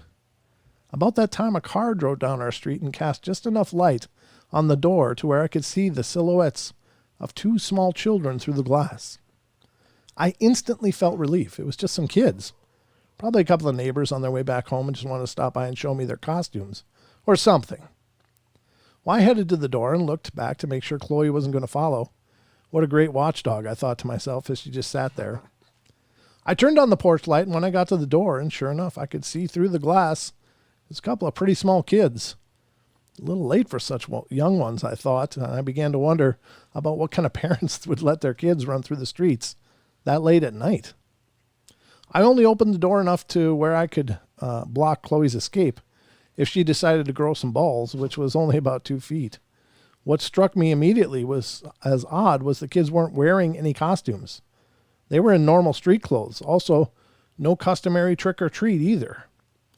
I began to feel very uneasy again. It was a boy and a girl and a boy. The girl to my left was older, I'd say about 11 or 12. I could tell she was blonde, but I couldn't make out any distinct features, as our lights are from high above and our columns at the front of the porch, so most of the light was coming from behind them. I had not opened the door wide enough for any light from inside to hit them directly. The boy was younger and about a foot shorter, I'd say 8 or 9, and looked to have light brown hair. The girl very politely spoke up, "Ma'am, can we please come inside and use your phone to call our mom?" As she spoke, something in the pit of my stomach was telling me something was wrong. What kid, even at that age, doesn't have a cell phone of their own to use these days? I couldn't remember the last time I'd heard anybody ask to use my home phone. Hun, don't you have a phone on your own you can call your mom on? I asked. And this is where things got really weird. Both kids turned to look at one another, like they're going to say something to one another, but neither ever spoke. They both turned back to me, and the girl said, "Ma'am, my cell phone battery doesn't have any charge left in it. Can we please come inside and call our mother? We're alone out here, and my brother is scared." I have to admit, there were two competing feelings going on inside of me. The first is that of a mother's heart that wanted to help these two small children get to their mom. The other, a sinking fear in my gut that was keeping the other feeling at bay. It was then I noticed that during the short conversation I had already opened the door a few extra inches, which I was completely unaware of doing. I stopped. "Honey, why don't you give me your mother's number and I can call her myself?" Another pause, and they again looked at each other. After a short moment, they turned back to me, and the girl said, "Ma'am, my little brother has to use your bathroom. Can we please come inside while you call our mom?" And with that last statement, the little girl moved closer to the door like she was going to just walk in on by me. As she did, she stepped into the light coming from inside the house, and I got my first real good look at her. Solid jet black eyes, and that's all I could see. That motherly instinct was gone and replaced by terror I don't think I've ever felt in my entire life. I could feel every hair on my arms and back of my neck standing at attention. I closed the door to where just my face was able to stick out. The little girl stopped and again pleaded, "Please, ma'am, we're really scared and alone out here. We have to come inside. Please help us." Then, like on cue, both kids began to whimper and cry. That's when the fear took over and I shut and locked the door. "I'll call your mom if you give me the number," I shouted through the door, "but I'm not letting you in my house." I could still see them standing there on the porch just staring at me through the beveled glass pane. Part of me wanted to run upstairs to my husband, but the bigger part of me didn't want to lose track of where they were. That would have freaked me out even more not to know where they were. After what seemed like forever, but probably only a few seconds, I decided I'd call my neighbor that lives across the street. As I made my way to the side table by our couch to my phone, I glanced back at the door. Chloe was nowhere to be found. We later found her in the guest room under the bed. When I got to my phone and started to look for his contact info, it was only then the kids stepped away from the door and began to walk to the street. As they did, I walked to the door to get a better look to see where they went, still not calling my neighbor. If you get close enough to the glass, you can see out enough to make out people's shapes. But you can see much detail. I think it meant can't. But of course, standing that close to the door would make you pretty obvious to anyone outside looking in. From the door, I could see that the kids were standing under the street lamp nearest my house, staring at me. As I lifted the phone to my ear after calling, only then did the kids start walking down our street. I met my neighbor out under the lamp once he was out there, and the kids were nowhere to be seen. Like I said, I don't believe any of this stuff and have never even heard about black-eyed kids before talking to my friend. What I really think, what I have to think, is that these kids were just out yanking people's chains on Halloween night, but I will say this for them. They were good, really good. They scared the hell out of me and my dog. Yeah, but the dog's not going to get a prank. The dog's not going to get pranked. Right. Yeah, they don't have that particular high sense of intelligence. I mean, Right. They're not going to, "Oh, boy, you look scary." I mean, it might bark or get aggressive or territorial, but to go hide under a bed? I mean, that's primal. Yeah. That's primal. Right. I mean, it's like a shotgun blast or a firework or a thunderstorm. Right. And they run. Yeah, they go. So, I don't know. That's creepy stuff. Oh, gosh. Yeesh. Yeah, yeah. Go ahead. What? Black-eyed kids. They just Creepy. ring that creepy bell for me. Just wait till you got to walk out to your truck after the show. Brent, could you walk me out and then be alone as I drive away in your front yard? Sure, come on. Sure. This says text message video when the black-eyed kids show up. Years ago, I heard these creepy stories about kids with black eyes that would try to get into your car or home, commonly referred to as black-eyed kids. This paranormal phenomenon is usually told from the perspective of someone who has escaped an encounter with one of them. No one really knows what happens when you acquiesce and let them into your home. Well, the person in this text chain might. I don't know what that means. You must let me in. Okay. It's just kind of a one-offer. I don't know what that means, if it's referring to the next story. Maybe it is. Anyway, this is number 4. You must let me in. You must, Don. You must. You must let me in. We must. All right. On March 17th, 2008, I had my one and only encounter with a black-eyed kid. Good deal. That's all you want, though, I think, right, Don? You don't want any. I think you should think that theory. Yeah, you're right. But if you got to have an encounter, just one is enough. If you have to go through something. Before my experience, I'd never heard of anything having to do with black-eyed kids. I was 12. I was sitting outside of a hairdresser's in old Chevy pickup waiting for my mom to get her haircut. About 15 minutes had passed. I saw some kid walking back and forth along the sidewalk in front of my parked car. At first, I thought I recognized him as one of my friends from school, so I banged on the front windshield until he looked my way. It was not anyone I knew, and at this point, I was not scared at all, not yet. The boy walked over to the side of my car and just stares. I think to let me get a good look at his eyes, to freak me out. And let me tell you, if you've never seen a black-eyed kid, you have no idea what to imagine. Pupils black as the night sky. The boy whispers, "You must let me in." And then I locked the car doors and ducked down in the space below the seats. 5 minutes later, he was gone. When my mom got into the car, she told me a boy with black eyes had come into the hairdresser's and insisted for my mother to give him the keys to the car. Nope. She refused. Thank God she did. Yeah, no kidding. Wow. I guess he was pretty determined, though. Are black-eyed kids real? Well, I'm not saying they are or aren't, but let's see what this says. There's a good reason to suspect black-eyed children are a real phenomena. The original sighting in 1996 was by a newspaper reporter whose interest in telling a story of what he experienced was more out of curiosity than fame-seeking.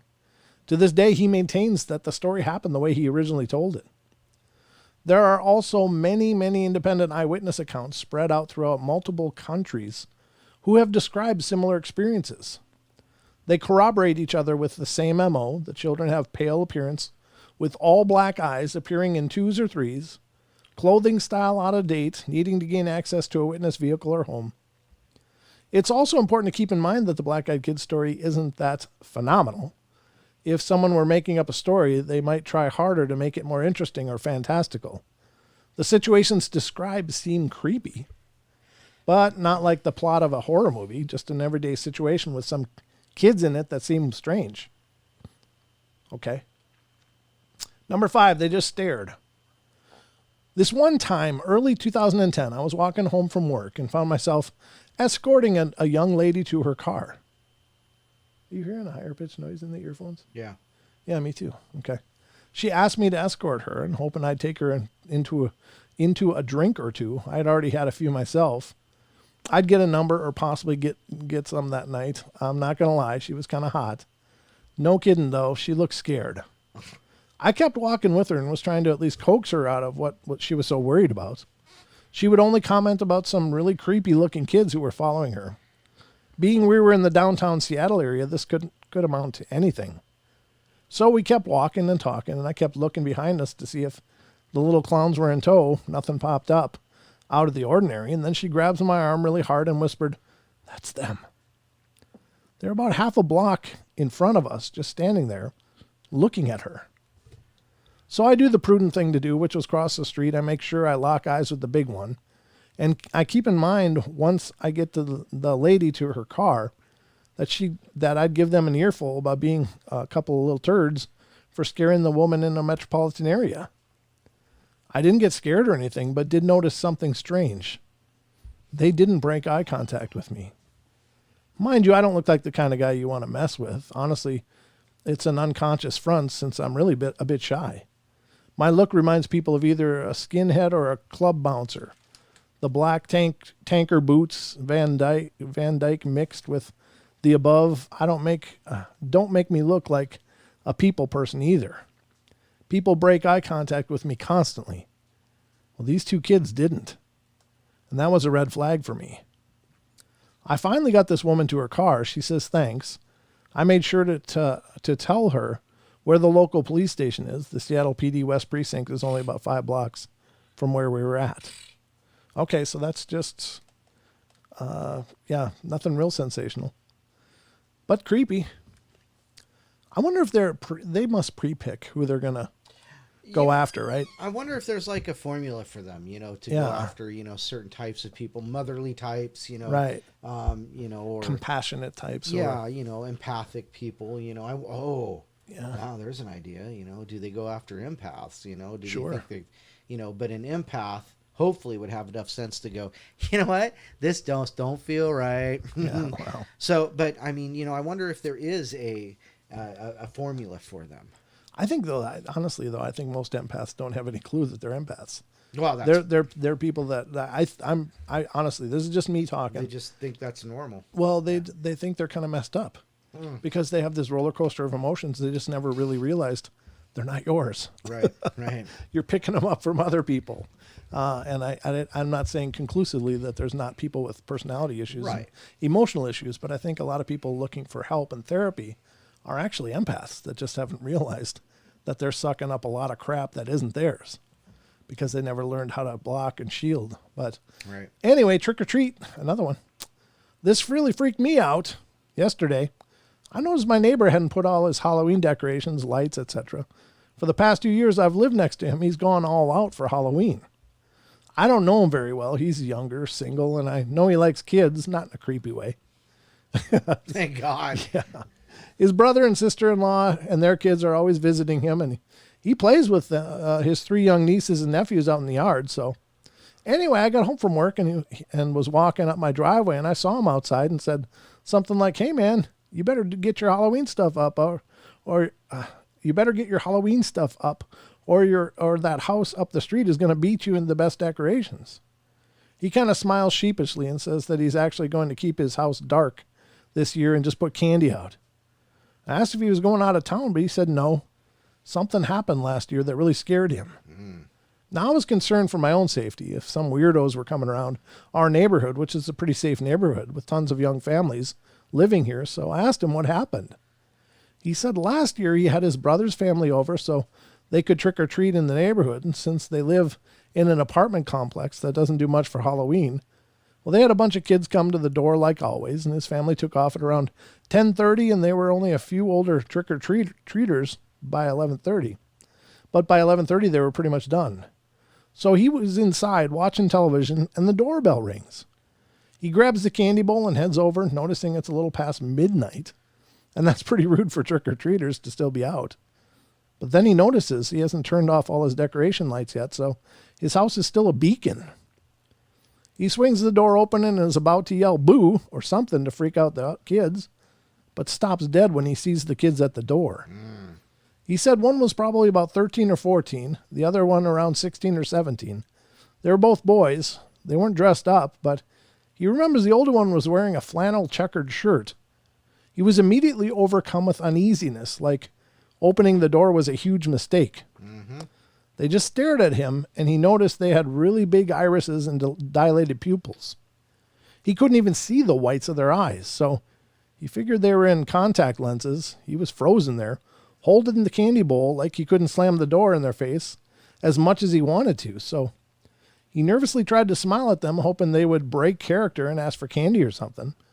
The younger one said they had gotten lost and needed to come and use his phone. That's when he closed the door more than halfway on them and said, "Nope, sorry."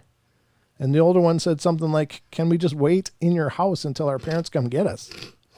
But by then he was convinced that his life was in danger, and these kids must be high on something or intending to rob him, and he was just kept mumbling, "Nope, sorry, good night," as he inched the door closed and locked it.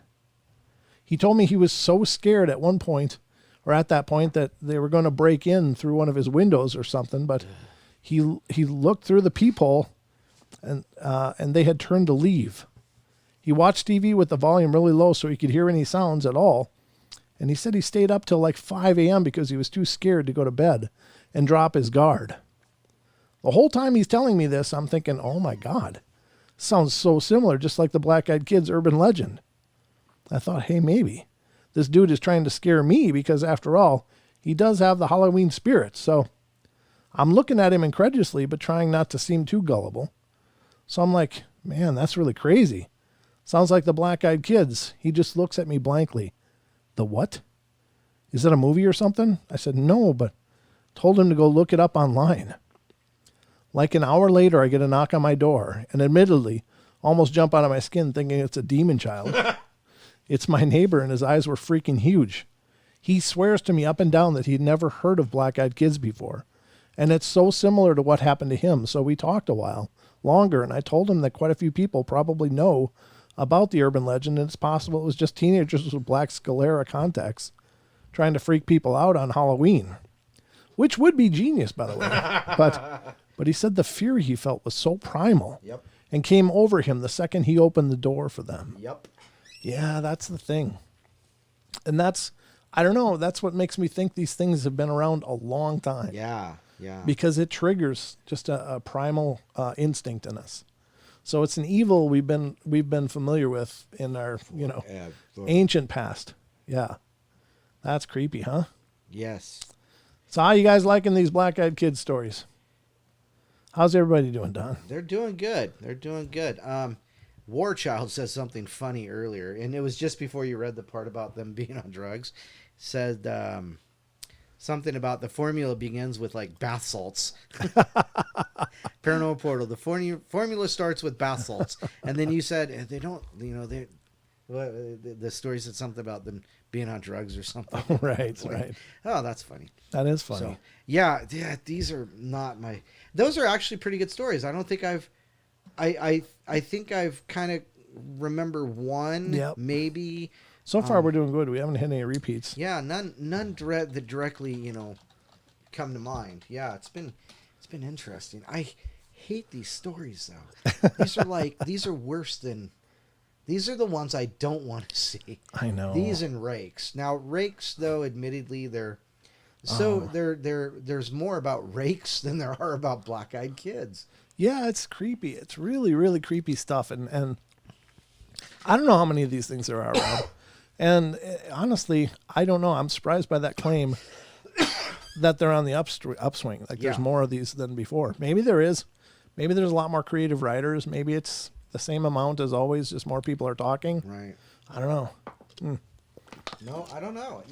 But these are the ones I don't like reading about. Well, we got more. Let me get to some more here. Okay.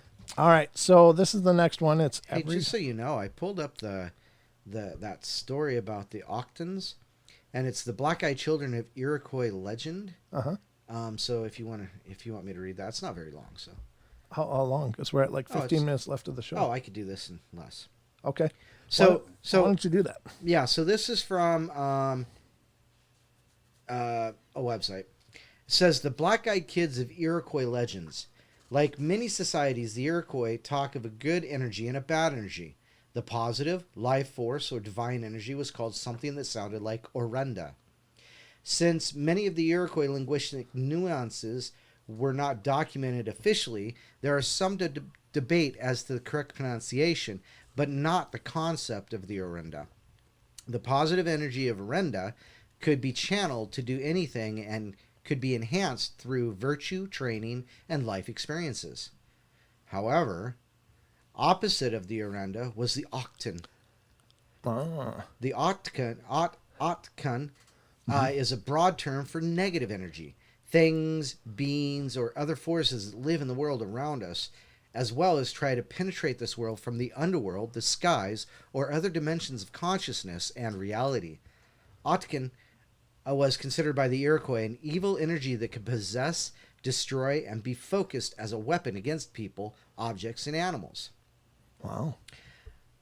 Some historical accounts have stated that the Mohawks of the Mohawk Valley believed strongly in the existence of witchcraft, and those who wielded the negative power of Octon were often said to be influenced by an evil-minded one.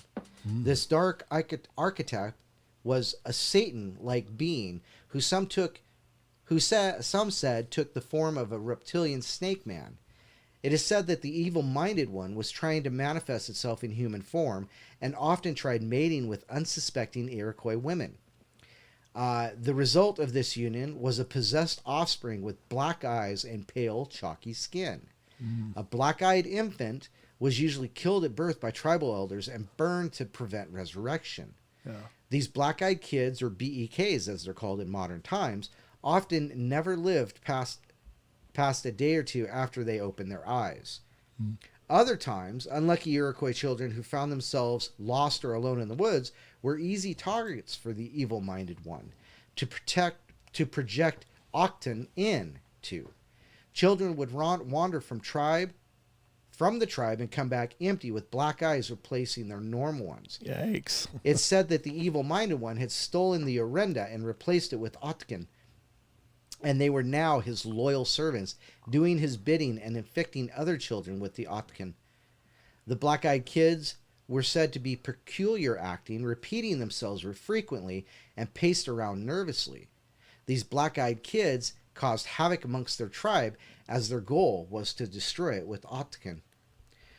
The black-eyed children infected with Otkin were said to be ferocious, mean, and often had a taste for human flesh. Yeah. The folk, who we all call Mohawks, refer to themselves as the Kaniukahaka. I'm sorry, I totally screwed that, I know, which means people of the flint, or people of crystals.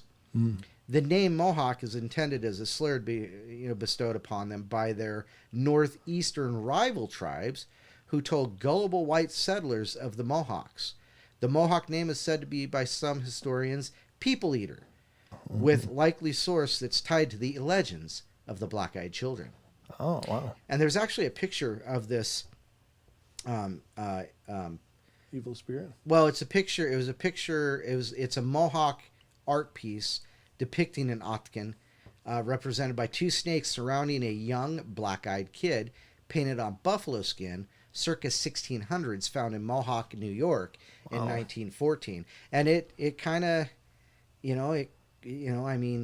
Right. I mean, it's pretty terrifying, actually. It is pretty creepy. So, but there you go. So the black-eyed children of the Iroquois legends. There you go. Very cool. Oh, that's kind of neat. So that's a new wrinkle in this for us, because we before tonight we'd never heard of that, and I love it. I love learning new stuff. All right, so we're going to continue on here, folks. We're going to get to another story or two. We're kind of winding down the clock here, but this one's, every story I've read about them is from someone who already knew about them. Last night was like any other night. I was switching between listening to music and watching YouTube videos with one headphone in, so I can hear my infant daughter if she cries. That way my wife can get a full night's sleep. She works at 4 a.m. at the hospital every day. When I decide to go lay down in the spare bed in that baby's room, just as I dozed off, I heard a thumping coming from the front porch. Oops.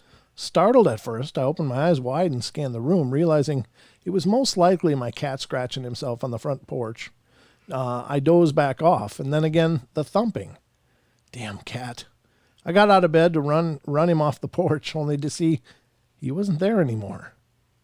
Now that I was up again, I wasn't the least bit tired. I figured I'll just get some tea and check Facebook while I'm up.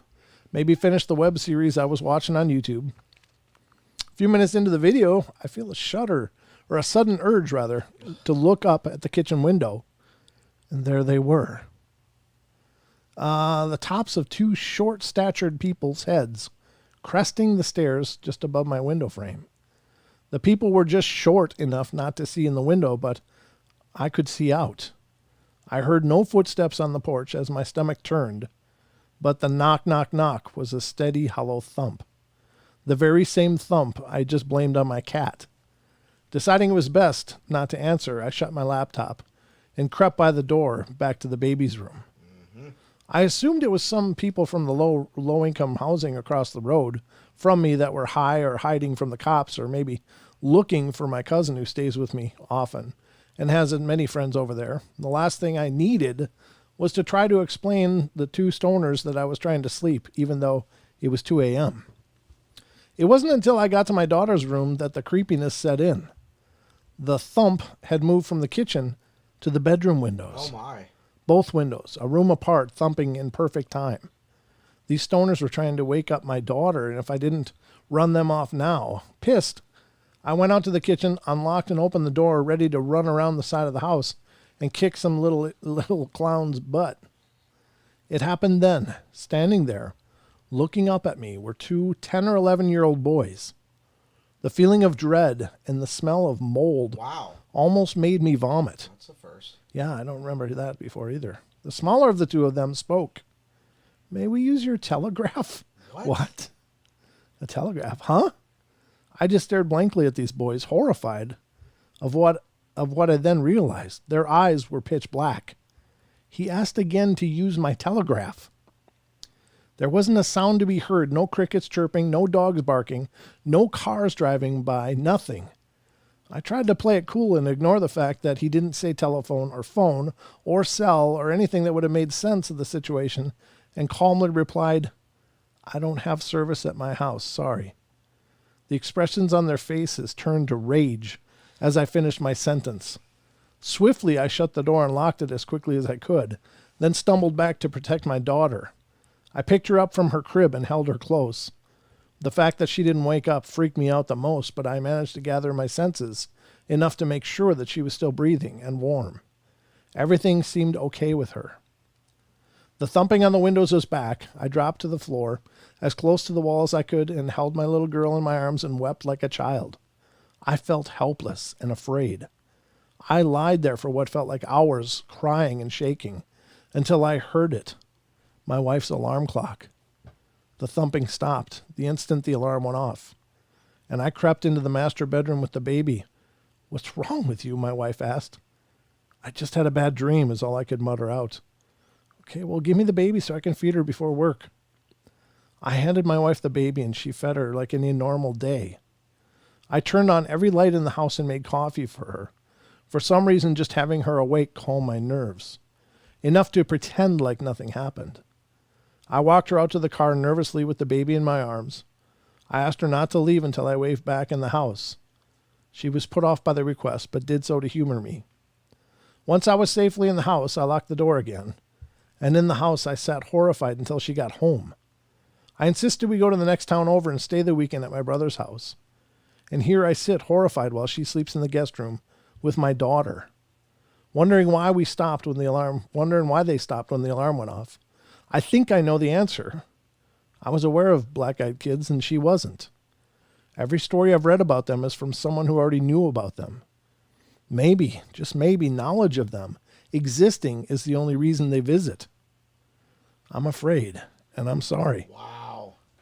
That one's worse. That's even worse. I mean, because he checked his daughter just to make sure she was still alive. Yeah. That's creepy. I'm sorry. You know, where I live, if somebody knocks on my door at 2 o'clock in the morning, yeah, they're going to be met with a barrel if I open the door. It's like, nah, this doesn't happen in my neighborhood, buddy. No, well, you don't really have a neighborhood, though. That's the point. You came to the wrong spot. I got 20 acres and friends, fella. Yeah. The only thing anybody's going to hear is pop, and that's about it. Yeah, that's about it, yeah. Wow, that's crazy. Number 8. No, you won't be calling anybody. Nope.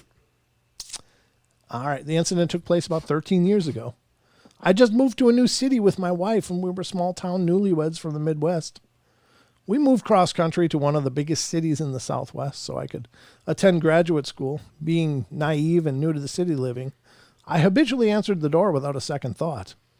Never again after this. The first thing that should have tipped me off was the peculiarity of the situation, was the fact that someone was knocking at 6 a.m. in the morning. The second thing that should have dawned on me is this kid had to reach over a rather tall patio gate to unlatch it to open it. The knock at the door was startling. My wife and I were getting ready for work.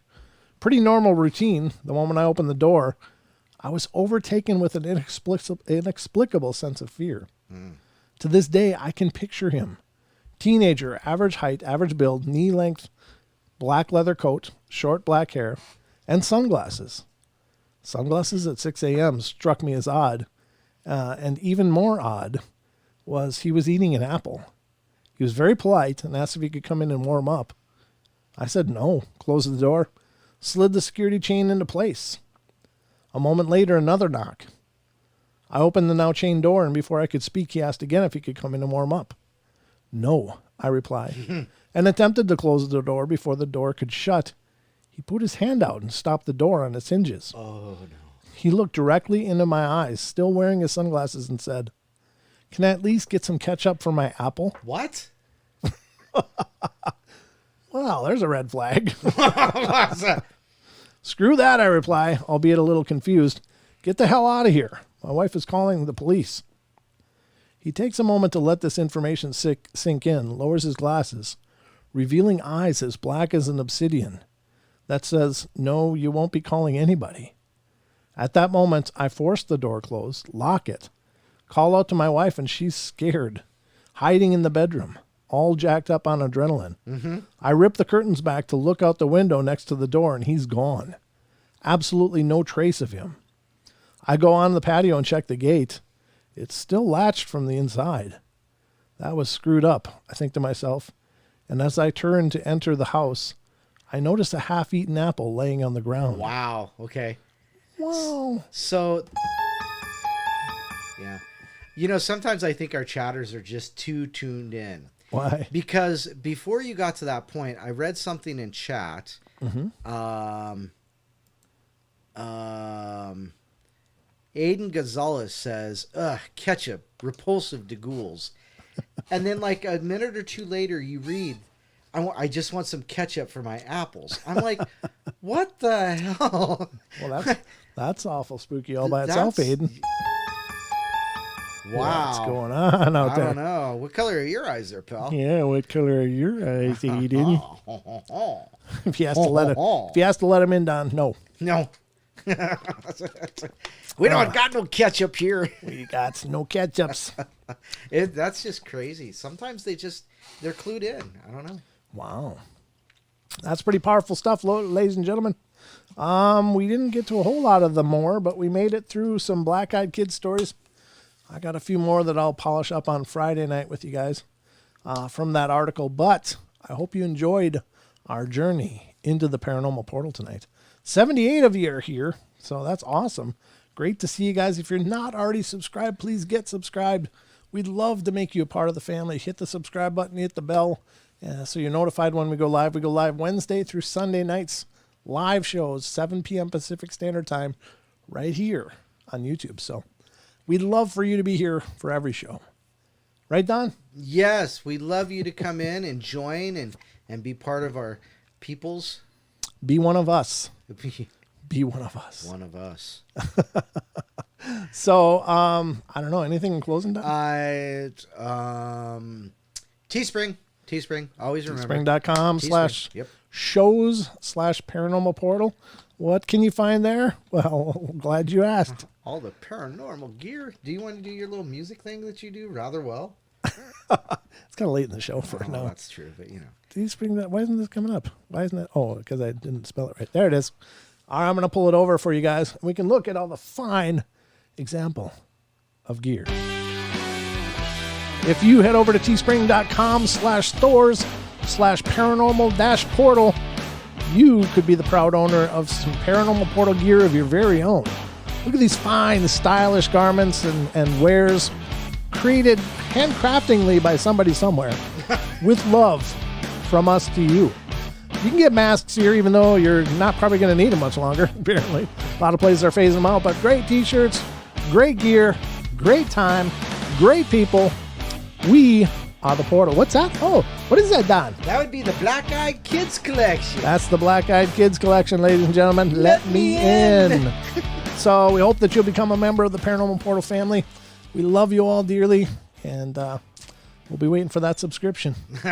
We'll sit here waiting until that's clicked. Just saying, you may not be allowed to leave. We might be checking. So that's what we got, folks. Hope you guys enjoyed the journey tonight. I know I enjoyed bringing it to you. And I'll be back tomorrow night, 7 p.m. for the Night Terrors. And those are the hour shows. The hour shows are Night Terror shows. They happen on Sunday and Thursday nights. It's just me. And then I'll be back on Friday with the 2-hour show. Then, Don, you'll be back on Saturday. That is still the plan. That's still the plan, ladies and gentlemen. So we'll be tearing it up as well as we know how to. But we hope you'll come and join us and become part of the Portal family. There you go. All right, guys. Love you all. Be good, be kind, be nice. Take care of each other. Help each other out. Find the magic in every day and remember to laugh as much as you can. And don't let in black-eyed kids. Don't answer to black-eyed kids. Just say no. Just say no. All right. Love, love, love. Hope you guys have a great night. And we'll talk to you guys soon. Good night. Cue the credits. Boom.